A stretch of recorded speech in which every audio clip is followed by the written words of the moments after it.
Hello, I'm Scott. And I'm Sharla. And welcome to another backyard episode of Humanity, Human-Shaped Learning. In this beautiful place. Yeah, it's been fun. And the weather's been cooperative. It hasn't hailed on us once. Nope. Not yet. No sunburns either. That's right. Nice. It's been fairly shady. And we've got our drinks. It looks like coffee, but it's not. It's the afternoon, so it's iced tea in my coffee mug. Yeah, we should be clear about that. Iced tea in my coffee mug. Or a little Diet Coke. That's right. I shouldn't crunch my ice when I'm Probably not. right in front of a microphone. So I have learned something new. You have. Don't drink ice drinks when you're on the microphone.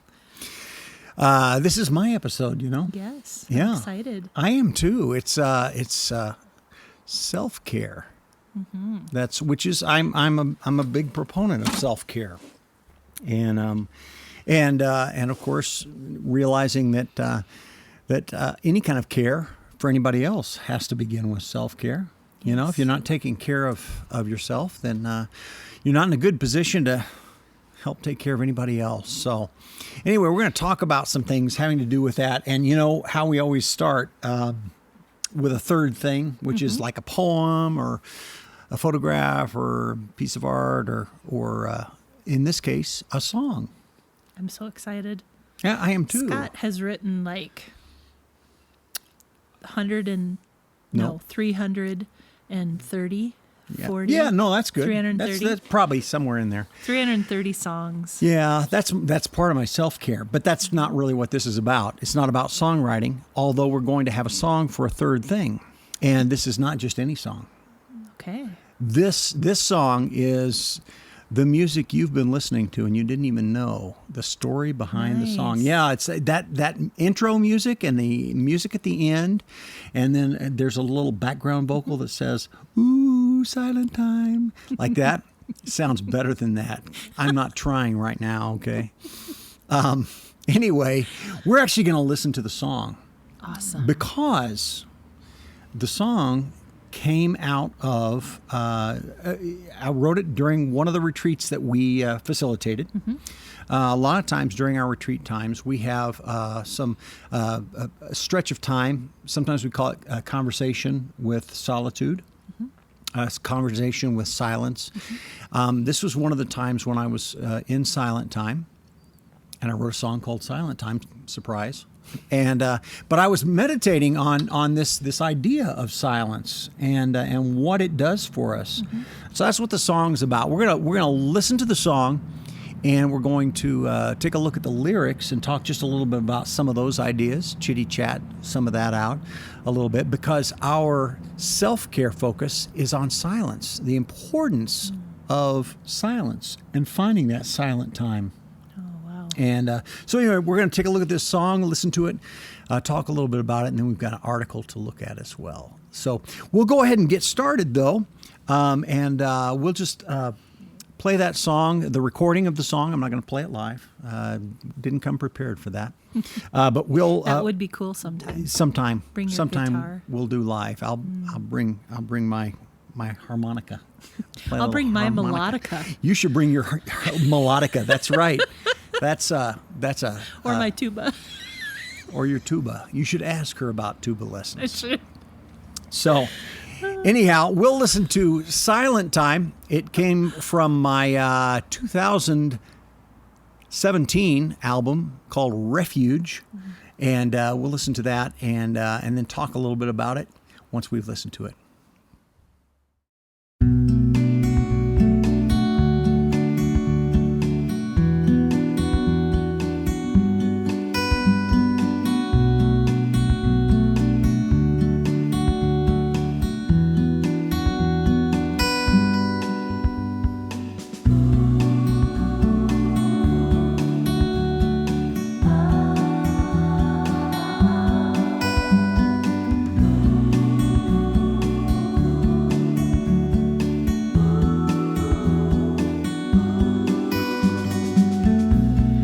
Silent time is always filled with sun. Summertime, winter, even night with the curtains drawn, curtains drawn.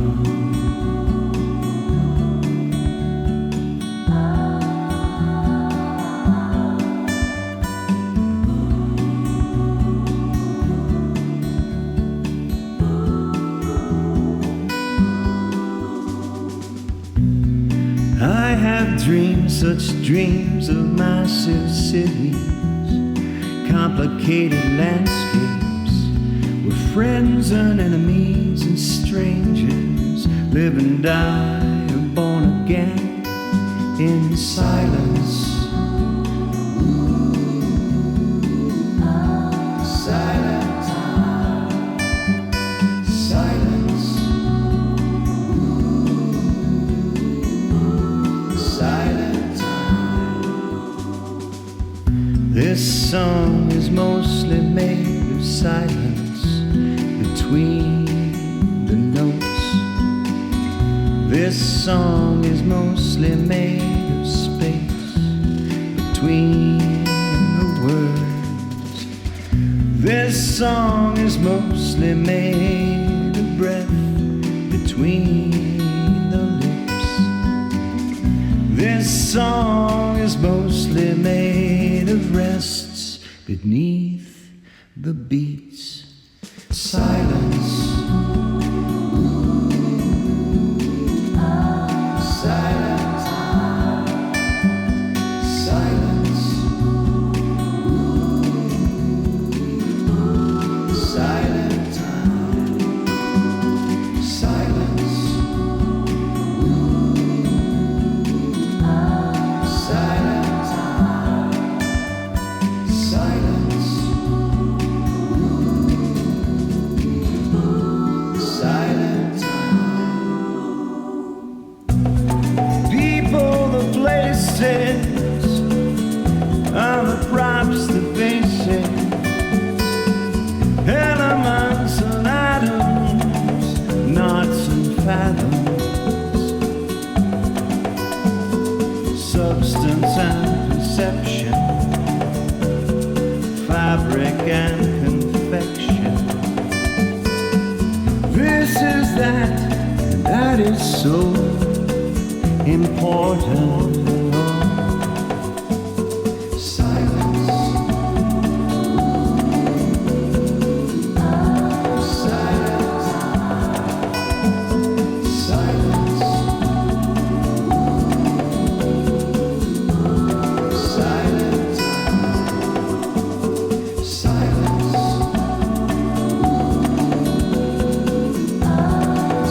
Silent time. Silence.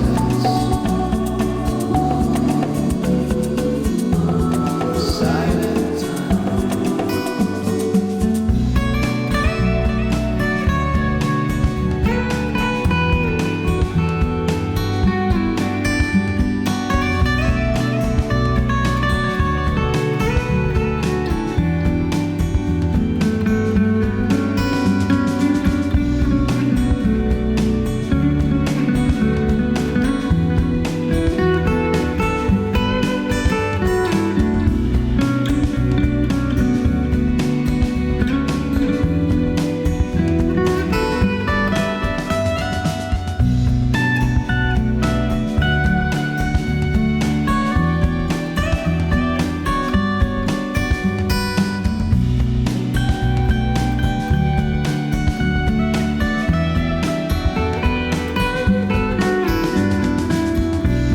The silent time is filled with sun. Summertime, winter, even night, with the curtains drawn, curtains drawn.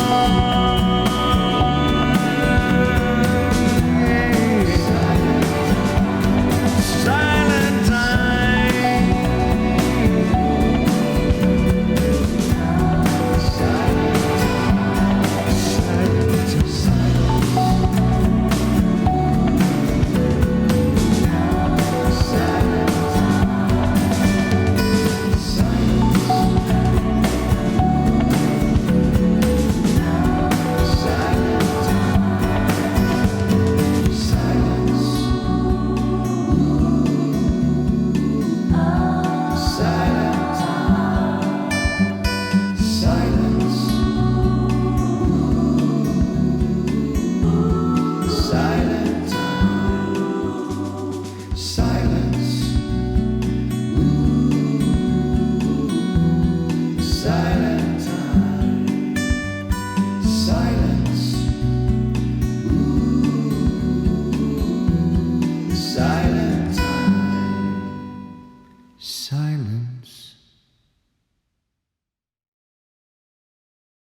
feel like we ought to just not say anything the rest of the episode.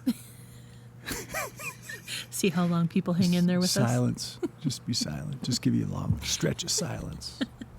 No. Okay, so yeah, I'll talk about this a little bit.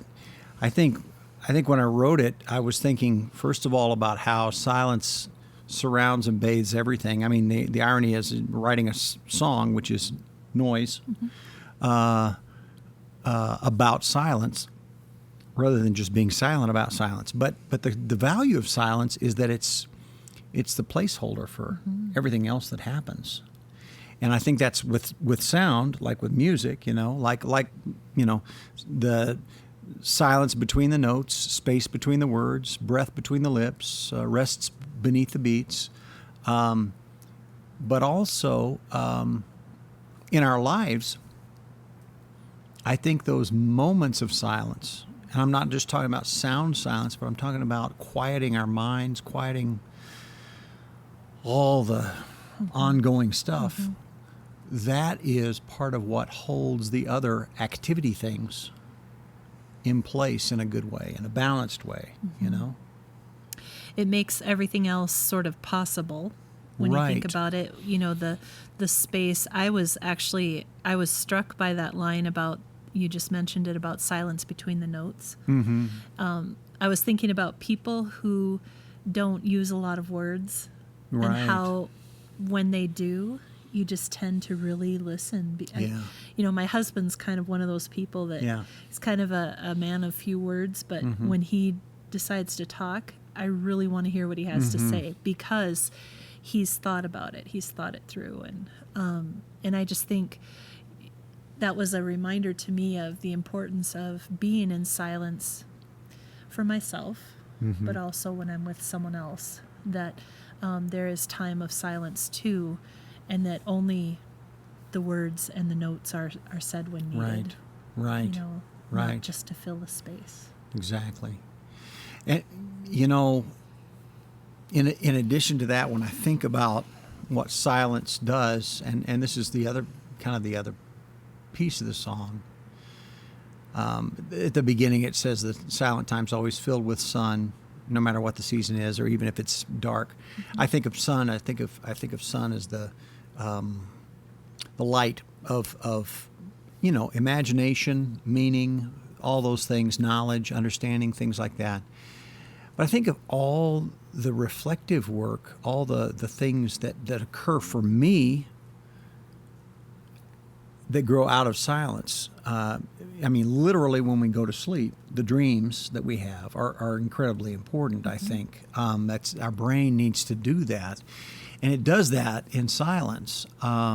Silence gives a space for the mind to run and do things, but also to be reflective, to imagine things, to come up and to create music, or to create words, or to create stories, or to create ideas. It's so difficult to do that without that space of silence. That's when we do that kind of work. And if we live our lives not having much of that, then we shouldn't be surprised if we don't have many ideas or much imagination going on, and if we feel fatigued, because your brain needs to do that sort of thing.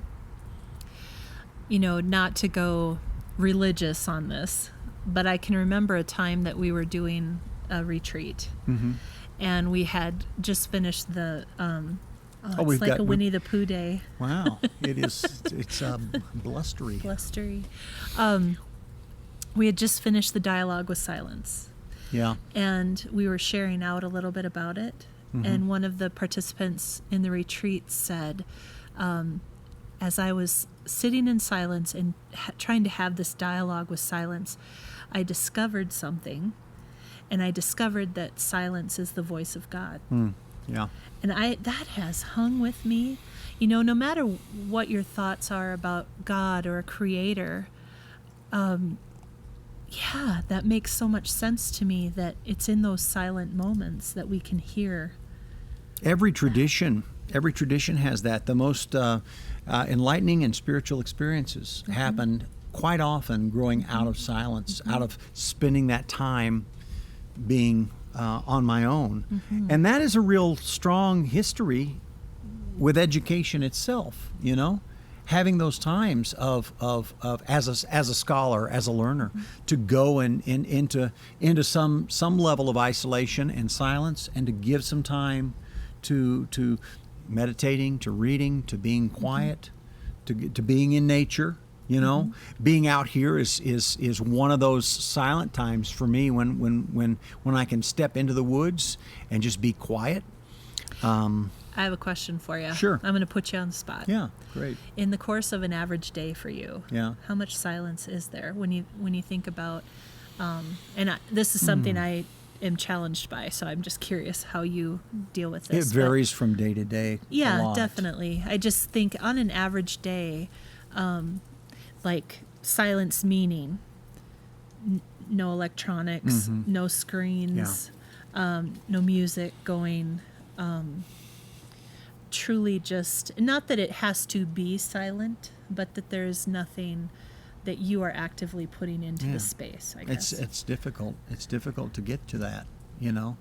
You have to become intentional about it. I think you have to just make a decision, because otherwise the radio's going or the TV's on or some kind of noise is going. And why do you think that is? I am asking partially because it is a struggle for me, you know, when I'm home by myself.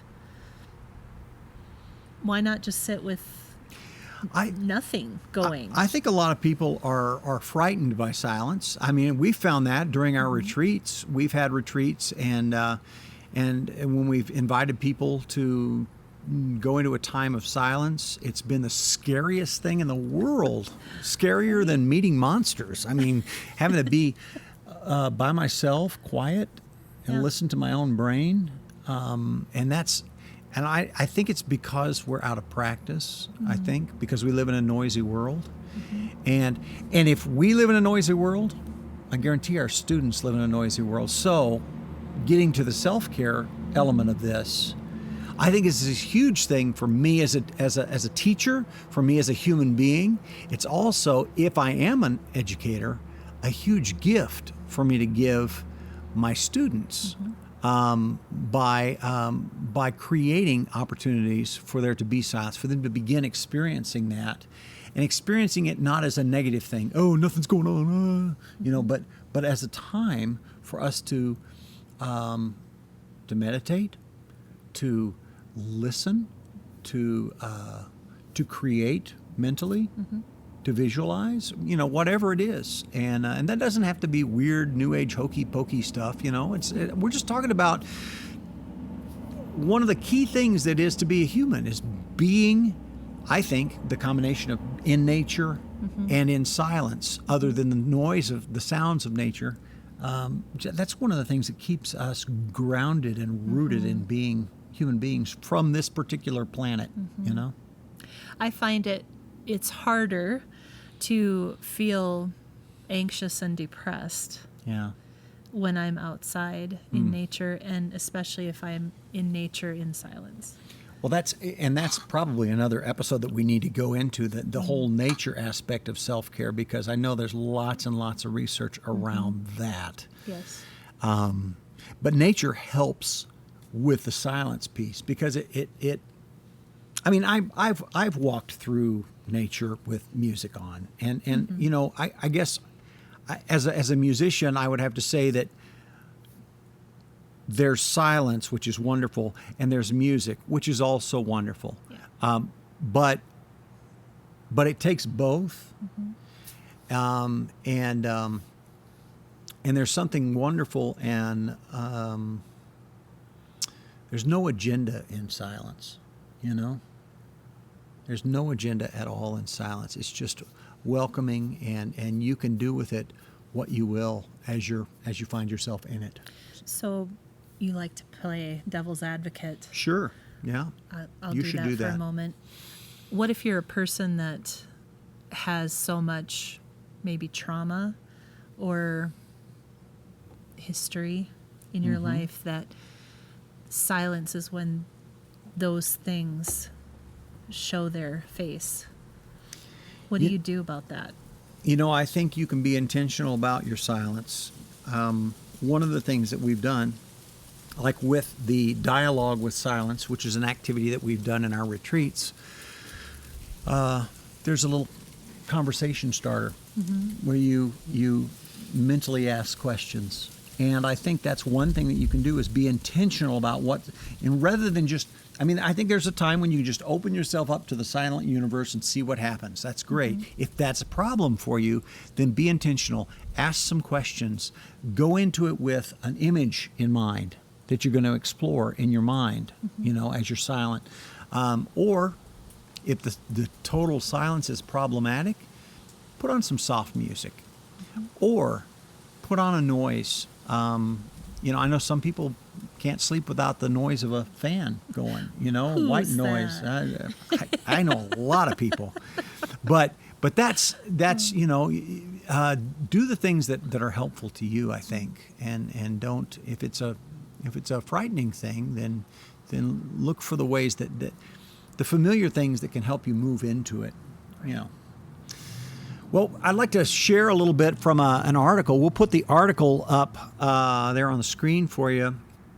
It's by Kyra Cavanaugh, who is the president of Life Meets Work, which I don't know anything about, but I think I'm kind of interested. Life Meets Work. That's kind of a cool title. But the article is called "The Value of Silence," and I'm gonna read some sections of this. She kind of tells her story here at the beginning to give us a kind of a context for it. I'm just gonna read this is a few sentences here, and to get that started, and then she gives us 5 lessons that she learned coming out of her silence. So I'll first, we'll put this up on the screen, and I'll read her story. I was busy. As a business owner, married mother of 3, daughter, and professional speaker, I was the friend who didn't acknowledge a text until a week after you sent it. I could cuddle my youngest, willing myself not to think about the looming deadline I would work on after he fell asleep. I was known to cry on the way home from vacation because I was sad to return to my hurried life. Coffee in the morning, red wine in the evening, and a steady stream of adrenaline were my drugs of choice. They helped me hang on. I didn't want to live that way, but I didn't know how to change it until a doctor delivered some bad news. My vocal cords were bleeding, and the initial remedy was to dramatically reduce the amount of talking I did. Running a virtual business and facilitating a steady stream of workshops made that difficult.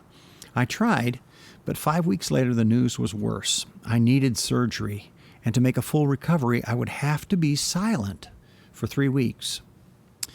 As jarring as it was, I planned, as I always did, to make the time go quickly. A weekend trip to an old friend's, a wedding, and a big Labor Day party would prevent me from feeling isolated, but a couple of people suggested I take some time away by myself to heal. So I spent 5 solitary days in silence in Park City, Utah. It was a trip that changed my life. And then she gives the 5 lessons. Basically, this really hit home with me because, the coffee and the red wine. But I am a coffee addict, and a glass of red wine every night, most nights anyway. But this whole idea of kind of feeling like you're on the treadmill, that's it's going, and you gotta and you do what you do to keep that going. A little coffee in the morning to wake yourself up. End of the day, you got to kind of calm down. A little glass of wine to calm down, go to sleep, wake up, start it all over again, and go until suddenly something breaks. For her, it was the vocal cords, and she had to go literally into a stretch of silence, which can be a real shock to the system. She was, I assume, sounds like her work was something like what we do, facilitating workshops and talking a lot and all of that. And so then you say, hey, if I'm not doing that stuff, who am I? you know, because that's what I do. That's what I do for a living. That's my work. I'm an entrepreneur. I'm doing this stuff. And if I can't do it, then who am I? That's a challenge. Yeah. I feel like I've been right in that spot before. Your identity becomes all of the stuff, all of the things that you do every day. That's who you are. Well, and maybe going back to that earlier question, maybe that's why sometimes we're scared of silence. Because if I stop whatever it is I do, and you just be. Who am I when I'm just being in the room by myself or wherever it is I am? Do I still know myself? Do I know who I am? Yeah. So she gives these 5 lessons, though. I thought we'd read little sections of it and talk about these. I thought they're 5 pretty interesting lessons. The first lesson, she says, is silence makes you vulnerable. And part of that section, she says, I realized that the people in my life didn't expect or even want perfection. They just wanted me to be happy and healthy. So, you know, she's go, go, go, go, go. And suddenly she can't, and she realizes, these people aren't frustrated with me. They're not. They don't feel like I'm letting them down. They just really want me to be happy. But if you're the person always going out and doing, you know, leading the workshop, facilitating the thing, taking care of this and taking care of that, and suddenly you can't, that puts you in a vulnerable spot. Right. Because so much of, when you think about when you talk to a friend or you talk to the people in your life, so much of it is about what you did that day or what you're working on, what's your project right now, what are you doing, the do. Right. And, you know, how often do you have a friend where you can talk about how well you were being this week? Yeah. Well, and even then, you know, I mean, here's the challenge. And this is difficult because, you know, we were on this retreat, you know, when I wrote that song, okay, where I'm in my silent time, and I got to produce a song. I mean, can I just be silent and not have some outcome? Like, hey, look what I wrote when I was being silent, you know? And so I think that push to produce Yes. is difficult. And that is a scary thing about silence, about just stopping, you know? I think there's also some generational things Oh, related sure. to this. And I say that to say, you know, definitely there are people in my life, my parents' age, my parents, my in-laws, who it really is about what did you accomplish today. Right. And that's a great, you know, having a good work ethic Sure. and really being a productive member of society is huge. And I agree with that. Yeah. I don't disagree, but I do think balancing it out with moments of nothing is really important as well. And I struggle with that too. Yeah. I find myself, just yesterday, I was in my pajamas really late into the morning. Not because I wasn't up and doing things, but I had a couple things I needed to get done that I didn't. I needed to sweep my floor and do a couple things, and I didn't want to get sweaty and gross before I was like ready and dressed for the day. Anyway, I found myself pulling the curtains, closing the blinds. I didn't want anyone to know that I wasn't like ready for my day. You know, if a neighbor would stop by or something, and my hair's all ratty, and you know, you haven't even been out of bed yet. And who cares? Yeah, who cares? Who cares, really? Yeah. But I find myself like, oh my gosh, if they knew that I was still, you know. Right. Anyway. You know what I thought you were going to say when you What? talked about the generation? I thought you were actually going to say the opposite, because what I have experienced just recently is, you know, I live here in this wonderful house, and we have a multi-generational situation. My wife and I are here. Our kids live elsewhere in town, but then my parents live here most of the time. And so I have opportunity to see my parents a whole lot. They are both retired, both educators, but they're both retired now. And my thinking is, I feel like I'm always constantly busy. You remember Mr. Rogers? You remember Mr. McFeely? Yes. Yeah. The male. I feel like that's me. It's like my parents are standing there and saying, "Hi, Scott. Look, I'm sitting. Let's talk on the porch for a little bit." And I'm like, "I'm busy." And I feel like, So I was thinking. Generationally that, but I see what you're saying as well. I think there is that work ethic that, boy, you get up at 4:30 a.m. and if you don't have 20 cows milked by 5, then Haven't gone out to milk my chickens. milk. If you're milking chickens, then you know It's a something stretch. that nobody else knows. You're right. That's okay. That's good. Egg milk. Well, there's almond. Eggnog. There's almond milk. There's Right. there's cashew milk. Now there's egg milk. Oh, That's wow. great. Wow. Wow, that was a That went somewhere detour. So let's look at number 2. Okay. Her idea number 2. Alcohol and caffeine keep us from listening to our bodies.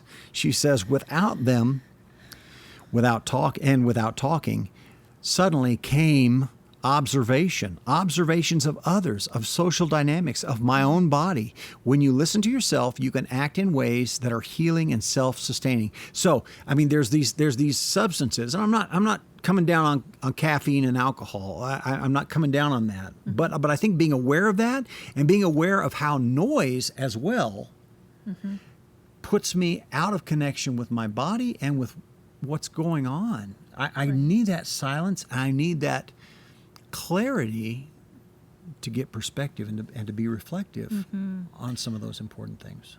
I don't, with the caffeine piece, I don't so much do the wine, but I definitely do caffeine.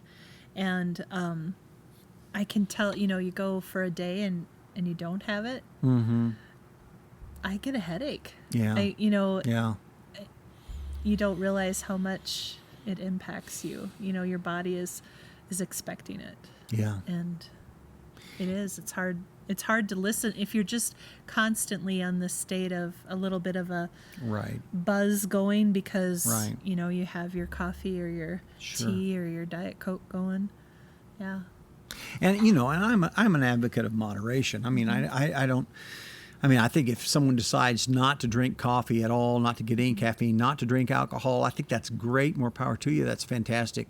For me, I know the times when I'm getting too reliant on coffee, or if I need to just my limit on glasses of wine is right here, and I need to, but I think it's good to really be conscious about that, Right. Just and being aware of what your body's saying. right, because we can get so detached from what our body's telling until we get to the point where we're almost dying before we realize, oh my goodness, I've been hurting myself. Yes. Number 3, silence helps you connect with others. I used to connect to others through talking. Now I connect with others by remaining still and being present. Through my morning sitting practice, I connect with myself first so that my interactions are based on the peace and silence and grounding I felt when I sat silently.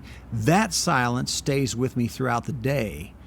During my weeks of silence, I had amazing conversations with others. I laughed and felt connected without ever speaking a word. I found that pretty interesting. And being able to connect in ways that don't have to do with me saying a whole bunch of words. I would agree with that. I think when I'm in a good, I feel like when I have a good balance of silence and interaction, that I'm in a very centered place is what I would call it. I'm centered. I'm in balance. Right.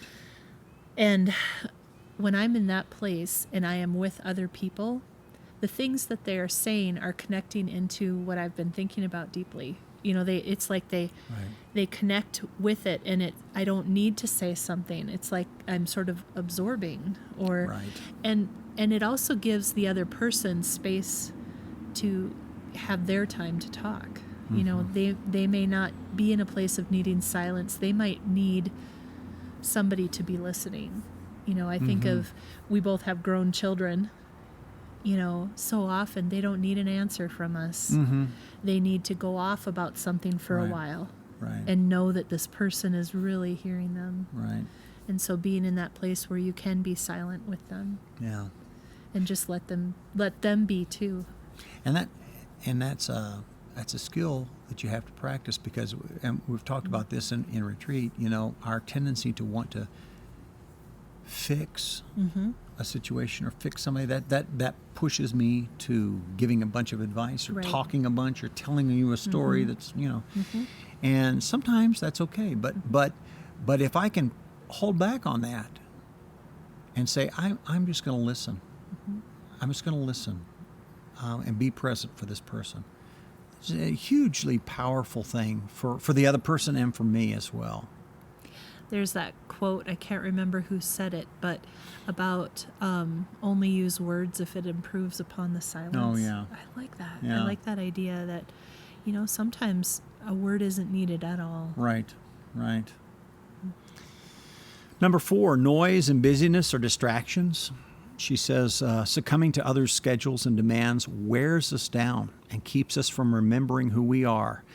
I came out of silence speaking my truth instead of acting based on others' truths. I realized I was carrying too big a burden because I wanted people to be happy. Taking your cues from other people is important, and we talk about this with relationships, you know, that we want to be attentive and aware of other people, but that's not to the exclusion of being attentive and aware of our own self. You know, in retreat, we talk about what we call the inner teacher, you know, and some people, they're all too ready to listen to everybody else's stuff and hear everybody else's advice and do what everybody else is telling them to do. And they're so detached from their own inner voice, maybe because they haven't spent any time in silence. Right. They don't know where they're at. Yeah. Who am I? What is my opinion about this? I don't know. And it's so important, I think, because that's where we have something. You know, you always have something to give others, but that's where you become aware of what it is you have to give someone else. Yeah, definitely. I feel like sometimes you can get lost in, for example, you think of our political climate, what other people are saying about things. Yeah. And you know, it's somebody you respect and you almost always agree with, so it becomes part of who you are, what they're saying, what they're sharing.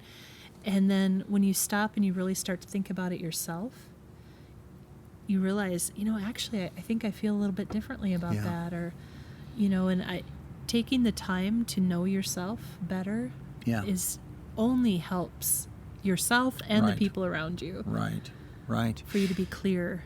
And that's really what number 5 is about. You have to make room for silence. It won't just happen in our busy world. You have to be. You have to say, okay, I'm gonna step away and I'm gonna spend some time reflecting and listening to myself for a little bit and being quiet and cutting out some of the noise, some of the other noise.